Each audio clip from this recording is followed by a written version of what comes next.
Hello students. So this is our first video. आज हम life processes के बारे में पढ़ने जा रहे हैं।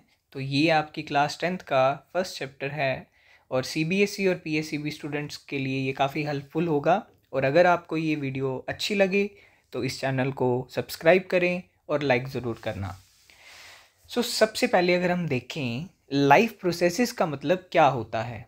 लाइफ प्रोसेसेस मीन्स कि कोई भी लिविंग ऑर्गेनिज्म के अंदर प्रोसेस चल रहा है। फॉर एग्जांपल अगर हम बात करें सबसे पहले लिविंग और नॉन लिविंग ऑर्गेनिज्म के अंदर डिफरेंस निकालें तो what are living organisms? Living organism are those which can make movement. Means जितनी भी लिविंग थिंग्स हैं वो मूव करती हैं। और अगर कह देना कि प्लांट्स क्या मूव करते हैं, जी हाँ, इवन प्लांट्स भी मूव करेंगे। वो जो मूवमेंट्स दिखाएंगे ना वो बहुत ही स्लो होगी। क्यों? क्योंकि उनके पास एनिमल्स के जितना जो नर्वस सिस्टम है वो तो नहीं होता, लेकिन उनके अंदर क्या होते हैं, स्पेशलाइज हॉर्मोन्स होते हैं। ओके। फिर अगर हम बात करें नॉन लिविंग थिंग्स क्या कभी रेस्पायर करती हैं? कभी देखा हो कि चेयर, पेन, योर फोन जिसके ऊपर आप ये वीडियो देख रहे हो, क्या वो रेस्पायर कर रहे हैं? तो रेस्पिरेशन में क्या होता है, आप आगे आने वाली वीडियोस के अंदर आप पढ़ोगे कि रेस्पिरेशन की प्रोसेस के अंदर हम एनर्जी लेते हैं फूड से। अब फूड से एनर्जी कैसे लेंगे? तो जब ऑक्सीजन के साथ रिएक्ट करता है तो फूड एनर्जी प्रोड्यूस करता है। फिर सेंसिटिविटी मीन्स अगर आप बात करो कि टेबल को या चेयर को या किसी भी पेन को या वॉल को अगर आप पंच करते हो, क्या उसे कोई फर्क पड़ेगा? जी नहीं, बिल्कुल भी नहीं होगा ऐसा। तो एक्चुअल में डिफरेंस किसको आएगा? सेंसिटिविटी कौन प्रोवाइड कर सकता है? Living organisms. मतलब जितने भी लिविंग ऑर्गेनिजम्स हैं ना वो सेंसिटिव हैं। जैसे पिक्चर प्लांट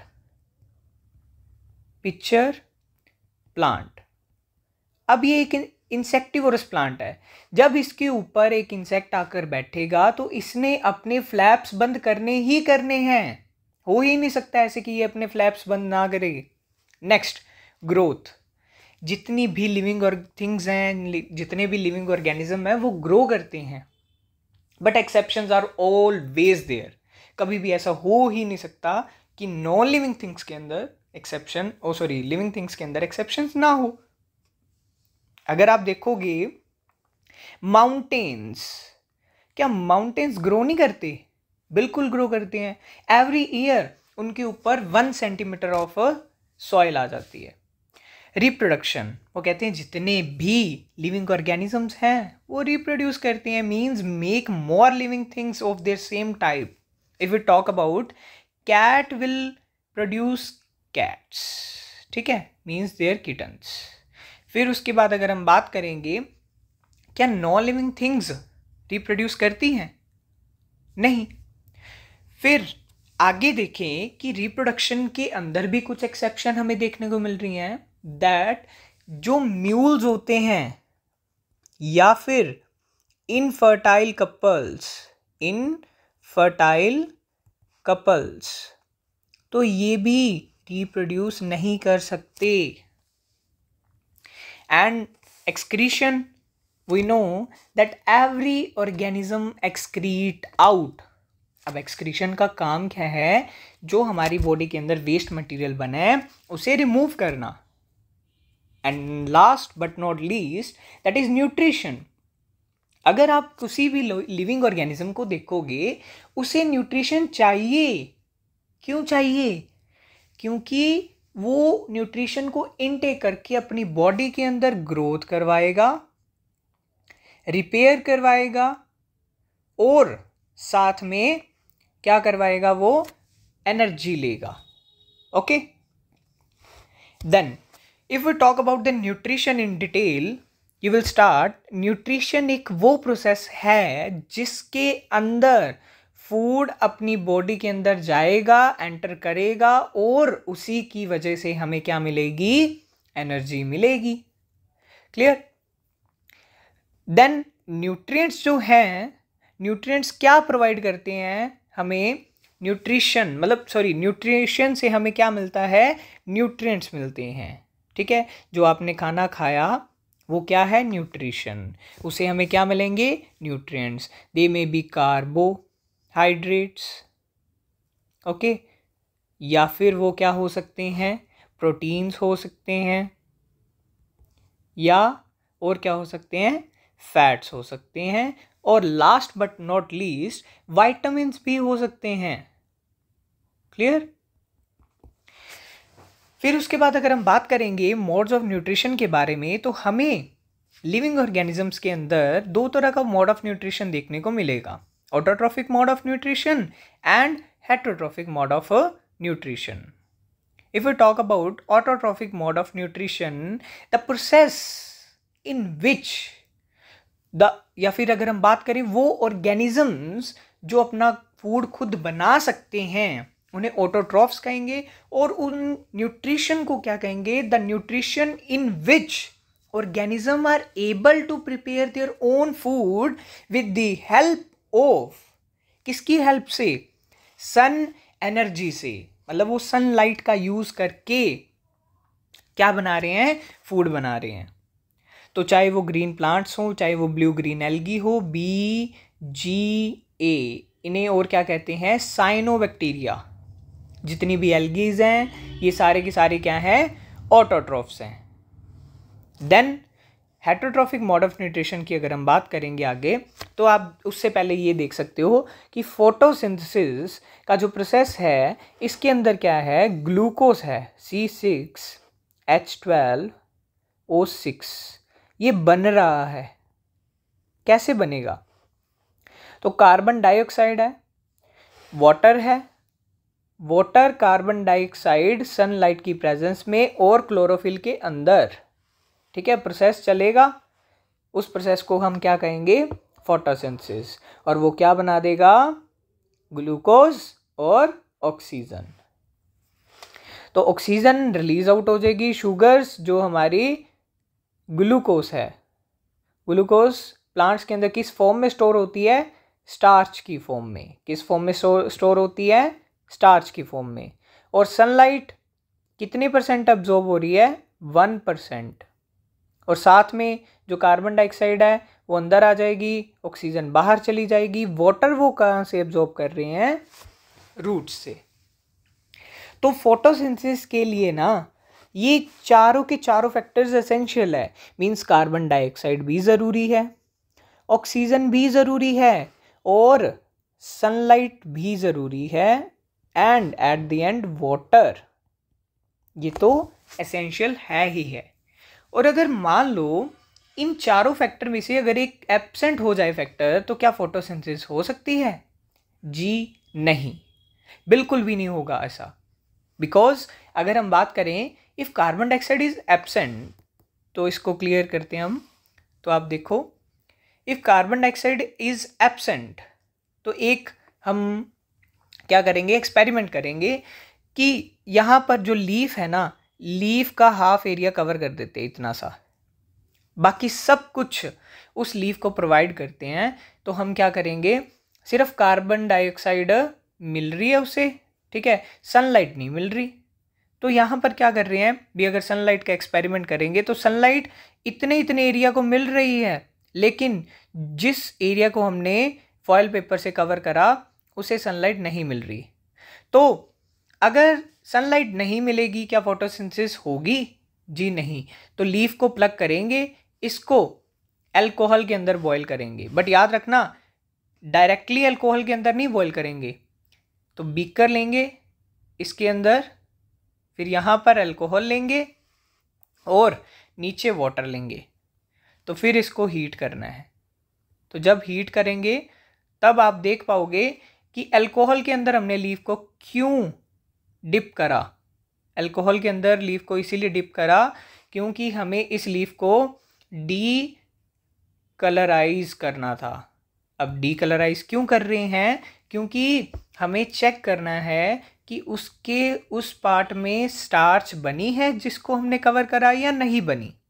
तो एट द एंड जो लीफ है उसका जो कवर्ड पार्ट था और जो अनकवर्ड पार्ट था उसे तो हमने इकट्ठा ही डीकलराइज करना है ना, तो लास्ट पे उसके ऊपर आयोडीन सॉल्यूशन डालेंगे। आपने छोटी क्लासेस के अंदर पढ़ा होगा कि जब पोटैटो के ऊपर भी हम आयोडीन सॉल्यूशन डालते हैं उसका कलर कौन सा हो जाता है, ब्लू ब्लैक। तो उसका ब्लू ब्लैक कलर हो जाता है जहां पर स्टार्च होता है। तो वैसे ही जिस पार्ट पर लीफ के जिस पार्ट को हमने कवर करा वहां पर कलर कौन सा रहेगा, वो ब्राउनिश ही कलर रहेगा ऐसा। लेकिन जो पार्ट को हमने नहीं कवर करा था, जिसको सारे फैक्टर्स मिल रहे थे, तो उसका कलर कौन सा हो जाएगा, ब्लू ब्लैक। तो वैसे ही इसके अंदर और क्या देखने को मिलता है भी, अगर कार्बन डाइऑक्साइड नहीं मिल रही लीफ को तो क्या फोटोसिंथेसिस होगी या नहीं होगी। अगर कार्बन डाइऑक्साइड नहीं मिल रही लीफ को तो क्या फोटोसिंथेसिस होगी या नहीं होगी, तो ये देखते हैं। तो सेम वही एक्सपेरिमेंट करना है।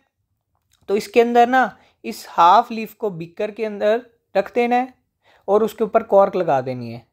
बीकर के अंदर रख के, ठीक है, कॉर्क लगा देनी है और इसके अंदर, उस बीकर के अंदर क्या रख देना है, एक सॉल्यूशन रख देना है। उस बीकर के अंदर हमने क्या रख देना है, एक सॉल्यूशन, और उस सॉल्यूशन का नाम क्या है, that is KOH। KOH means potassium hydroxide.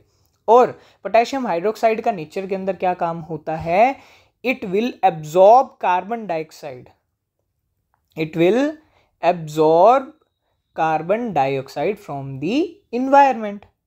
तो अगर कार्बन डाइऑक्साइड एब्जॉर्ब कर ली तो वही फैक्टर आ गया कि अगर चारों में से कुछ चीज ना मिल रही हो, कार्बन डाइऑक्साइड, सनलाइट, वाटर, तो इनमें से, और जो क्लोरोफिल है, अगर वो भी ना मिल रहा हो तो क्या फोटोसिंथेसिस होगी या नहीं होगी। तो कार्बन डाइऑक्साइड को एब्जॉर्ब कौन कर रहा है, पोटेशियम हाइड्रोक्साइड। तो सेम एक्सपेरिमेंट वही चलेगा, लीफ को बर्न करें, बॉईल करेंगे, डीकलराइज करेंगे। जिस जिस एरिया पे कार्बन डाइऑक्साइड मिल रही होगी उस एरिया का कलर क्या हो जाएगा, ब्लू एंड ब्लैक। क्लियर। और जिस एरिया को कार्बन डाइऑक्साइड नहीं मिल रही होगी तो वो कलर किसका गेन कर लेगा, आयोडीन सॉल्यूशन का। फिर लास्ट पे जो हमारे पास एक्सपेरिमेंट आता है कि अगर क्लोरोफिल ना हो तो क्या फोटोसिंथेसिस हो जाएगी।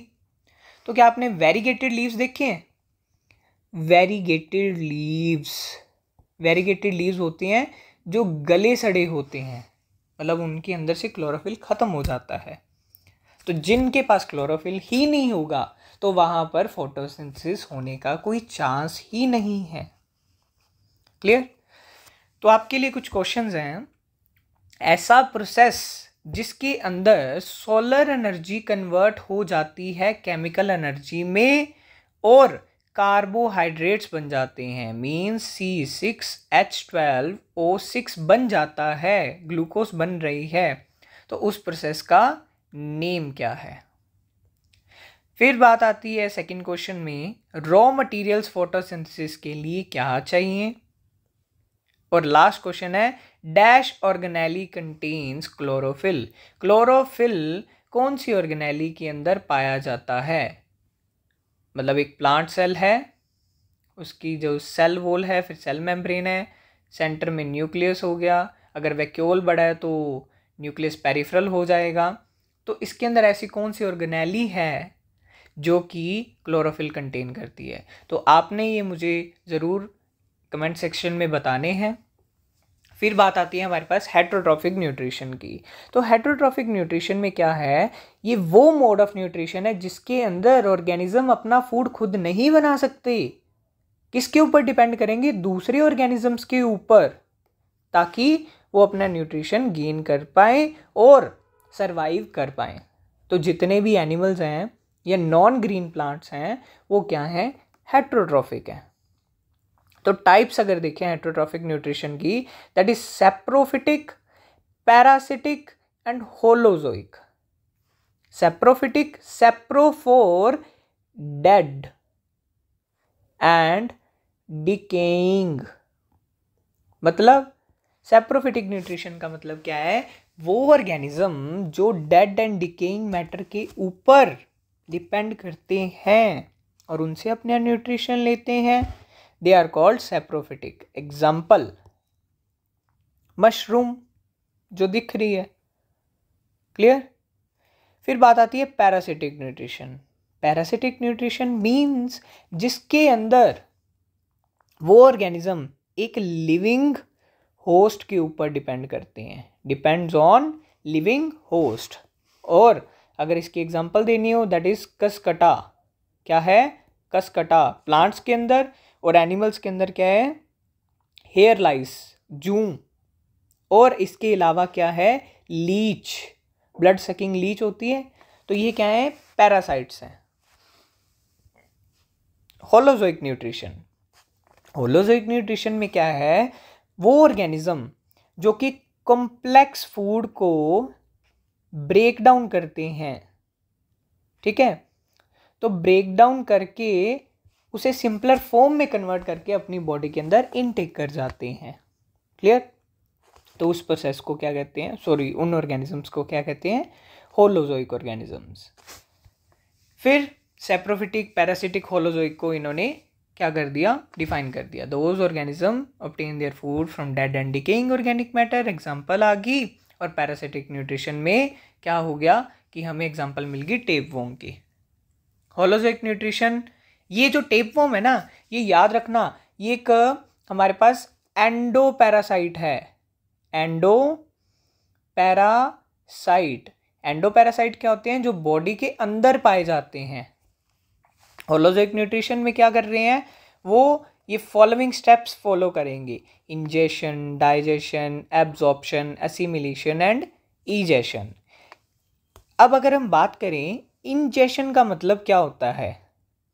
इनटेक ऑफ फूड पार्टिकल, ठीक है। तो वो फूड पार्टिकल हमारी बॉडी के अंदर जाएगा with the help of hands, ठीक है। डाइजेशन, तो वो जो फूड अंदर हमारी बॉडी के अंदर गया है उसे ब्रेक डाउन भी करना होगा। एब्जॉर्प्शन, जो फूड हमारी बॉडी के अंदर डाइजेस्ट हो गया तो उसे बॉडी तक पहुंचाना भी तो है, हर एक बॉडी पार्ट तक।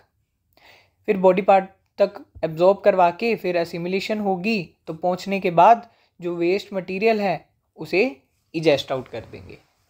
तो हम होलोजोइक न्यूट्रिशन अमीबा और ह्यूमन बींग्स के अंदर पढ़ेंगे, लेकिन होलोजोइक न्यूट्रिशन वाले तो काफ़ी सारे ऑर्गेनिज्म हैं, लाइक रैट, डॉग, कैट। उनकी टाइप्स आती हैं हमारे पास होलोजोइक न्यूट्रिशन में। They are herbivores, carnivores and omnivores. अब हर्बीवोर्स क्या होते हैं? वो ऑर्गेनिज्म जो सिर्फ green plants and their products के ऊपर डिपेंड करते हैं। कार्निवोर्स जो सिर्फ मीट एंड फ्लैश के ऊपर डिपेंड करते हैं। और ओमनिवोर्स जो कि दोनों खा सकते हैं। तो इनके अंदर कैट, डॉग, इसके अंदर लायन, और हर्बीवोर के अंदर गोट, शीप। तो ये सारे इंक्लूड होंगे, क्लियर। तो होलोजोइक न्यूट्रिशन अमीबा के अंदर देखते हैं। तो अमीबा की शेप कैसी होती है? They are irregular in shape. It means उसकी कोई पर्टिकुलर शेप नहीं होती। तो अमीबा एक यूनिसेल्यूलर ऑर्गेनिज्म है। क्या है? Unicellular organism, clear. तो ये प्रोसेस कैसे करता है? मतलब अपना फूड इनटेक कौन से प्रोसेस से करता है? That is process of phagocytosis. Phagocytosis का मतलब क्या होता है? फैगोसाइटोसिस सॉलिड फूड पार्टिकल को इनटेक करेगा। सेम देख लो, इसके पास क्या है? स्यूडोपोडिया है। स्यूडोपोडिया को क्या कहते हैं? False feet. क्या कहते हैं? False feet. स्यूडो का मतलब क्या होता है? False, and podia means feet. तो स्यूडोपोडिया फिर वैक्यूल बना लेंगे जब ये फूड को इनटेक करेगा। तो आप देख सकते हो। और इसकी बॉडी के अंदर काफ़ी सारे एंजाइम्स भी प्रेजेंट होते हैं और ये एंजाइम्स को इंजेक्ट कर देगा उसकी बॉडी के अंदर, और फूड को डाइजेस्ट करते ही अमीबा ग्रो कर जाएगा। फिर जो डाइजेस्टेड फूड होगा उससे रिमूव करने के लिए अपनी वॉल को रप्चर कर देगा और बाहर फूड रिमूव आउट कर देगा। तो आपने ज़रूर याद रखना है कि ये जो स्टेप्स हैं, ingestion, digestion, absorption, assimilation and egestion, तो इसके ऊपर क्वेश्चन बन ही जाता है। Write the 5 steps in holozoic nutrition, तो क्वेश्चन आ जाएगा। क्लियर। और याद रखना कि इसे आपने जो पूरी सीक्वेंस वाइज याद रखना है, ingestion, digestion, absorption, assimilation and egestion, IDA. So insectivorous और कार्निवोरस प्लांट्स क्या होते हैं? इंसेक्टिवोरस प्लांट्स वो होते हैं जो अपने न्यूट्रिशन को पूरा करने के लिए इंसेक्ट्स का इंटेक करते हैं, खाते हैं उन्हें। जैसे ये पिक्चर प्लांट है, वीनस फ्लाई ट्रैप है, तो ये क्या करते हैं, ये उस सॉइल में ग्रो होते हैं, याद रखना, जिस सॉइल में नाइट्रोजन की कमी होती है। और जो इंसेक्ट्स होते हैं वो उनकी नाइट्रोजन की कमी पूरा करते हैं, क्योंकि जो इंसेक्ट्स होते हैं उनकी बॉडी के अंदर काफ़ी लार्ज अमाउंट ऑफ नाइट्रोजन पाई जाती है। और ये मिनरल कौन सी डेफिशिएंसी को पूरा करता है, मतलब नाइट्रोजन क्या करवाता है प्लांट्स के अंदर, प्रोटीन सिंथेसिस करवाता है। सो दैट्स वाई ये हमेशा क्या करते हैं, इंसेक्ट्स को पकड़ते हैं। अब बात आती है ह्यूमन डाइजेस्टिव सिस्टम के ऊपर। तो ह्यूमन डाइजेस्टिव सिस्टम एक gastrointestinal tract plus accessory glands organ से चलता है। ठीक है। तो ह्यूमन डाइजेस्टिव सिस्टम में अगर हम बात करें तो काफ़ी सारे ग्लैंड्स देखने को मिलते हैं, तो इन्हें हम इंटरनल ग्लैंड्स कहते हैं। तो डाइजेशन जो हमारी है वो माउथ के अंदर स्टार्ट होती है। तो माउथ के पास क्या होता है, सलाइवरी ग्लैंड्स होती हैं। ये सलाइवरी ग्लैंड्स क्या करते हैं, सलाइवा प्रोड्यूस करते हैं। और सलाइवा के पास एक एंजाइम प्रेजेंट होता है, उसे कहते हैं सलाइवरी अमाइलेज। क्या कहते हैं, सलाइवरी अमाइलेज या टाइलिन। क्या कहते हैं, टाइलिन, PTYLIN। तो ये क्या करता है, ये स्टार्च को, मतलब कंप्लेक्स फॉर्म ऑफ शुगर को सिंपल फॉर्म ऑफ शुगर में कन्वर्ट कर देता है, स्टार्च को ग्लूकोज के अंदर। ठीक है। फिर जो फूड है, अब याद रखना, जो माउथ में सलाइवरी अमाइलेज है, एक्चुअल में जो हमारी टंग है ना, वो भी क्या है, एक मसल है, वो भी हेल्प करती है डाइजेशन में। फिजिकल डाइजेशन में हेल्प करती है, I know, but chemical digestion में हेल्प नहीं करेगी। केमिकल डाइजेशन में जो एंजाइम्स हैं वही काम करेंगे। इसके अलावा हमारे जो टीथ भी हैं, टीथ की जो टाइप्स होती हैं, इंसीजर, कैनाइन, प्रीमोलर और मोलर, इनका नंबर कितना होता है, 2123 अपॉन 2123 इंटू 2। इट मीन्स हमारे टोटल बॉडी के अंदर, माउथ के अंदर 32 टीथ होते हैं एक अडल्ट ह्यूमन के अंदर। इंसीजर 2 ऊपर राइट, इंसीजर 2 ऊपर लेफ्ट, और नीचे भी यही सेम फॉर्मूला, इसीलिए मैंने 2 लगाया ना। तो 2123 upon 2123 into 2, you can calculate 4 + 4, मतलब अगर 4 इधर करें +4 8 और 2 10, 10 और 6 16, और 16 इंटू 2 दैट इज 32। फिर जो फूड है माउथ से होता हुआ कहाँ चला जाता है, पहले जाता है फेरेंक्स। कहाँ जाता है, pharynx. Pharynx is the common passage for food and air. फिर वहाँ से कहाँ जाता है, ईसोफेगस। ईसोफेगस के अंदर एक प्रोसेस चलता है that is called peristalsis. Peristalsis का मतलब क्या होता है, contraction and relaxation of food pipe. अब जो फूड नीचे जाता है ना हमारी स्टमक के अंदर, उस फूड के अंदर एंजाइम मिक्स्ड होता है सलाइवरी माइलेज, तब उस फूड को क्या बोला जाता है, बोलस। क्या बोला जाता है, बोलस। तो स्टमक के अंदर फूड जैसे ही पहुंचा, इसके अंदर क्या मिक्स हो गया, हॉर्मोन्स मिक्स हो गए, सॉरी एंजाइम्स और मिक्स हो गए, तो आप देख सकते हो गैस्ट्रिक ग्लैंड्स है इसके अंदर, तो गैस्ट्रिक जूस निकालेगा।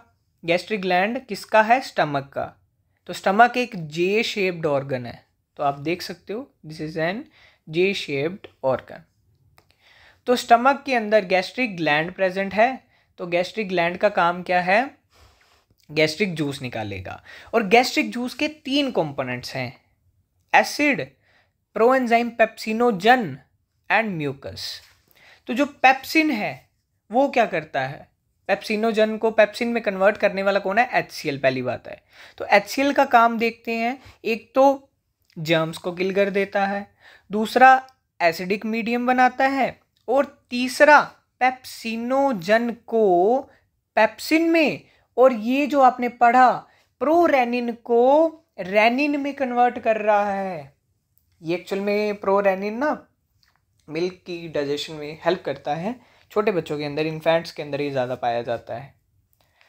नेक्स्ट, फिर इसके बाद जो इन्होंने काम करना था, यहाँ पर देख सकते हैं जो पेप्सिनोजन है वो कन्वर्ट हो गया पेप्सिन में।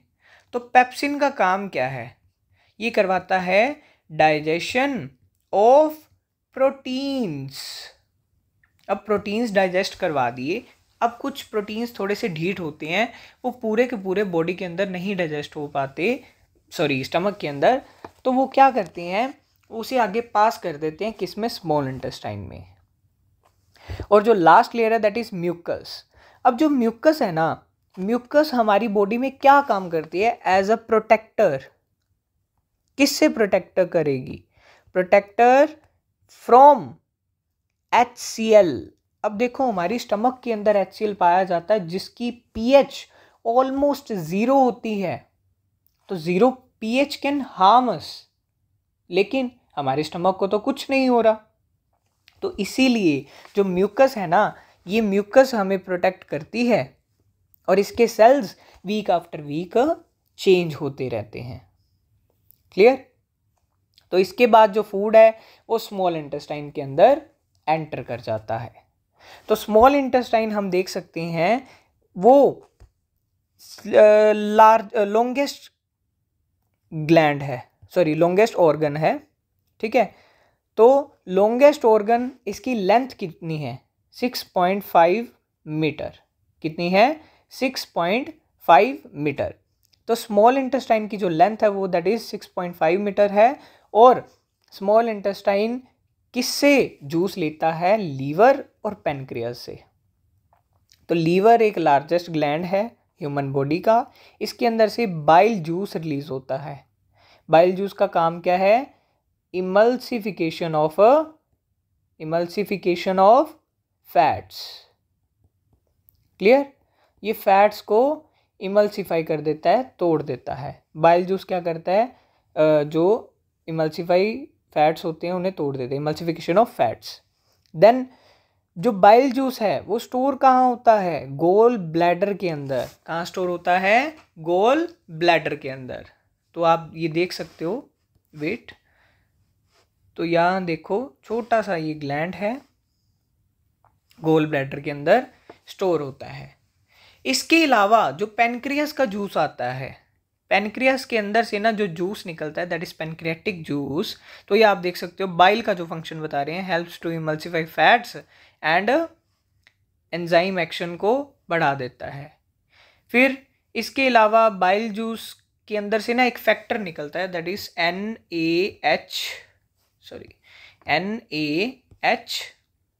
NaHCO3, sodium bicarbonate. ये क्या करता है? जो स्टमक से फूड आया स्मॉल इंटेस्टाइन के अंदर उसे बेसिक कर देता है। क्यों? क्योंकि जो हमारे पेनक्रियास के अंदर जो हॉर्मोन्स है ना वो बेसिक मीडियम के अंदर काम करते हैं। किस मीडियम के अंदर काम करेंगे? बेसिक मीडियम के अंदर। क्लियर? तो आप देख सकते हो जो स्मॉल इंटेस्टाइन की जो वॉल है, मैं आपको ये बता रहा था भी, जो पेनक्रियास के अंदर से जो जूस निकलता है that is called pancreatic juice. क्या कहते हैं? Pancreatic juice. अब जो पेनक्रियाटिक जूस है उसके अंदर जो कंपोनेंट्स निकलते हैं वो आप पढ़ोगे, that is pancreatic amylase, pancreatic amylase lipase, ठीक है, pancreatic amylase, pancreatic lipase and trypsin, ठीक है। तो पैनक्रियाटिक अमाइलेज आपने पहले पढ़ा कि जो हमारे पास सलाइवरी अमाइलेज था उसका काम क्या था, वो स्टार्च को ग्लूकोज में ब्रेक डाउन कर रहा है, और पैनक्रियाटिक अमाइलेज क्या करेगा, उन कार्बोहाइड्रेट्स को और छोटी फॉर्म में कन्वर्ट कर देगा। फिर लाइपेज क्या करेगा, जो फैट्स को इमल्सीफाई करा था उन इमल्सीफाइड फैट्स को और ब्रेक डाउन कर देगा। और ट्रिप्सिन का काम क्या है, ट्रिप्सिन हमारे पास जो प्रोटीन्स बचे थे जो अच्छे से डाइजेस्ट नहीं हो पाए, तो उन्हें और छोटे माइसेलिस छोटे छोटे ब्रेक डाउन कर देगा प्रोटीन्स को। और फिर एट द एंड हमें पता है कुछ फूड इतने ढीठ होते हैं ना, वो हमारी बॉडी के अंदर इन दोनों ग्लैंड के जूसेस से भी नहीं डाइजेस्ट हो पाते, तो फिर काम आता है हमारे स्मॉल इंटेस्टाइन का। तो स्मॉल इंटेस्टाइन का जो जूस है उसे क्या कहते हैं, सक्कस एंटेरिकस, क्या कहते हैं, सक्कस एंटेरिकस, जिसका नाम इंटेस्टाइनल जूस भी है। तो इसके अंदर बहुत सारे एंजाइम्स होते हैं, तो जो क्या करते हैं, कार्बोहाइड्रेट्स, प्रोटीन्स और फैट्स को ग्लूकोज, अमाइनो एसिड्स और फैटी एसिड में कन्वर्ट कर देते हैं, और इसी के साथ हमारी यहाँ पर डाइजेशन फिर कंप्लीट हो जाती है। तो अगर आपको क्वेश्चन आ जाए, the site of complete digestion is small intestine, ठीक है, तो कंप्लीट डाइजेशन कहाँ पर होती है, स्मॉल इंटेस्टाइन के अंदर। और डाइजेशन स्टार्ट कहाँ होती है, स्टार्ट्स एट माउथ, माउथ के अंदर वो स्टार्ट हो जाती है। तो डाइजेशन के बाद प्रोसेस आता है एब्जॉर्प्शन। तो एब्जॉर्प्शन आप देख सकते हो भी, हमें पता है अगर स्मॉल इंटेस्टाइन की लेंथ 6.5 मीटर है, तो इसमें क्या होता है भी, जो 6.5 मीटर के जो लास्ट वाले जो एरियाज होते हैं उनके अंदर छोटे छोटे फिंगर लाइक प्रोजेक्शंस प्रेजेंट होती हैं, उन्हें कहते हैं विलाई। तो मेन फंक्शन का विलाई का क्या है, लार्जर सरफेस एरिया प्रोवाइड करना, और अगर सरफेस एरिया ज़्यादा है तो ज़्यादा से ज़्यादा एब्जॉर्प्शन करवाएगा। तो यहाँ पर विलाई के स्पेलिंग गलत थे, आप ये लिखो VILLI, विलाई। लेकिन असिमिलेशन में क्या होता है, जो प्रोसेस मतलब जो एब्जॉर्बिंग न्यूट्रिएंट्स थे वो फूड के, वो हमारी बॉडी के अंदर काम आते हैं ना, तो वो फ्लूइड के अंदर एंटर कर जाएंगे। कौन से फ्लूइड के अंदर एंटर करेंगे, ब्लड के अंदर। तो ब्लड भी क्या है, एक फ्लूइड कनेक्टिव टिश्यू है, तो इसे क्या कहते हैं, एसिमिलेशन।